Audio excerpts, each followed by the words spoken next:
What has been the magic recipe, David? I'll start with you, for how Clemson has created this era of dominance under Dabo Swinney.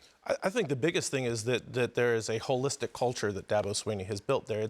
You can't point to one thing. That's what has made them so good. There's the narrative that Dabo has created. He's created Clemson as being this sort of Mayberry of college football, and isn't it great and fun to be there? I remember he has a business card in his office on his desk that on the back is a signed contract from C.J. Spiller saying he would come visit campus. And I asked him about it one time, and he said, well, I knew if I could get guys to Clemson to see it, I could sell them on it. But getting them there was the problem. That isn't the problem anymore at Clemson. People are interested in the program. They know they win. They know they put guys in the league, and they know that it's a fun place to play. And I think once you've got them in the door, Dabo can sell them with anybody. Mm-hmm. I don't think we can underestimate the coaching stability, though, beyond Dabo. The fact that Brent Venables has stayed there, sure. Jeff Scott, Tony Elliott, these are their coordinators who have been there for years. There has not been a ton of staff turnover there, and if there is, it's because guys are getting opportunities either in the NFL or to become head coaches, and he pays his assistants. We talk about the rising salaries for assistant coaches. Clemson's coordinators among the highest paid in the entire country, and they've got a system that works for them. The players believe in it. They believe in Dabo, and they're developing the players they bring in there. They finish with these top 10 recruiting classes, and all of these guys are getting developed into NFL talent. And they have very little attrition. You don't see a lot of suspensions. You don't see kids not making it through the program. And, you know, as football grows, Clemson as a university grows. Take a look at these numbers in relationship to what an investment football means for the university. In 2018, nearly 29,000 students applied for admission, an 86% increase since 2008. You look at the searches for Clemson University, reached a 5-year peak after the 2017 CFP national title, according to Google. 2017 CFP national title game led to 27 million total social media impressions and nearly 11,000 new followers for the university's pages. Now, one of the reasons why I think this is so important, and this comes up in my world of recruiting as you watch how programs grow and develop. Now, you look at the investment, and people want to say, okay, well, the athletic administration or the AD has invested in football.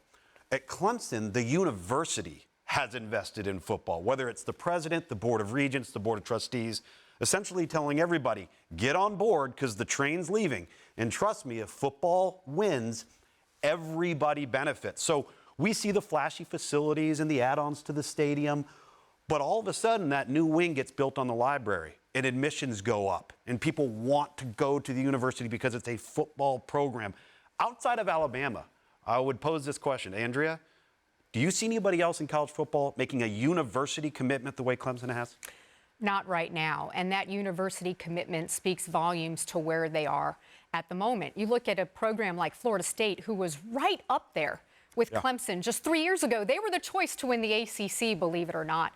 And they are struggling to build facilities, to raise money. There has been conflict between the university and the athletic department. That's just one example inside the ACC of a program that has been a traditional football power that can't seem to get it together. Right. They don't have everybody on the same page. So the fact that Clemson has been able to do that and take advantage, where Florida State is now down, Miami has been down, other programs across the country have been getting into conflicts with money, financing, between the push and pull between faculty, academics. Exactly. Faculty. We've seen faculty protest and get upset over money that's spent on athletics. The fact that everybody is on the same page at Clemson, extremely rare. Well, and, you know, part of this, too, is that it goes both ways. So you go over to Clemson's football facilities now, and you'll find an applied sciences center where there are people, you know, science students from physics students from Clemson there working with the football program, investing their skills there. They have their social media is probably the best in the country, and a part of that is an investment from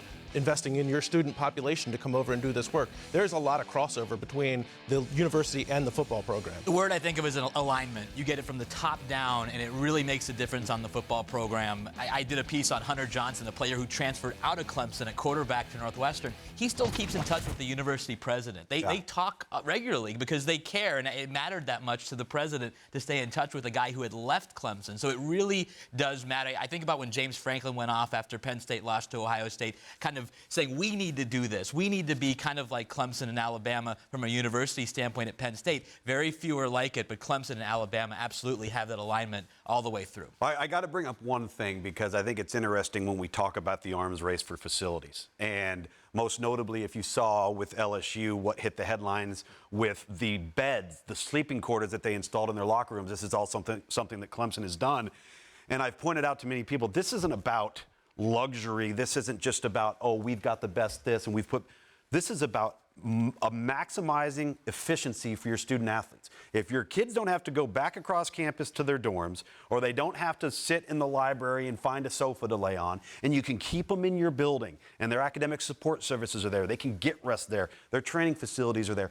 Everything maximizes the efficiency of the day, given the allowable hours that you're allowed to spend with your student athletes. And I think that the point being made is that there's so much more put into why these facilities upgrades, and in this case Clemson, but it applies to many, many programs across the country, have become so important that it's not just about the glitz and the glamour. It's really not. I did a story a couple of years ago on comparing Dabo to a sort of a Silicon Valley CEO. This is like Google. That's what Google does. They create a headquarters so that we want you to work 100 hours a week, but you're going to want to be here 120 hours a week. Yeah. You know, and that's sort of the idea with Clemson is you go to the football facility, you get your hair cut, take a nap, go bowling, work on your golf game. Why leave? Yeah, I like hanging out there, right? So, I mean, I'm sure that if you're a football player, there's no reason to go. Now, we can make an argument about whether or not that changes what it means to be a college student as a football player, and I think that's a realistic conversation to have. But from strictly a developmental standpoint, it's a fantastic setup that they have. Thank you for watching ESPN on YouTube. For more sports and analysis, download the ESPN app, and for live streaming sports and premium content, subscribe to ESPN Plus.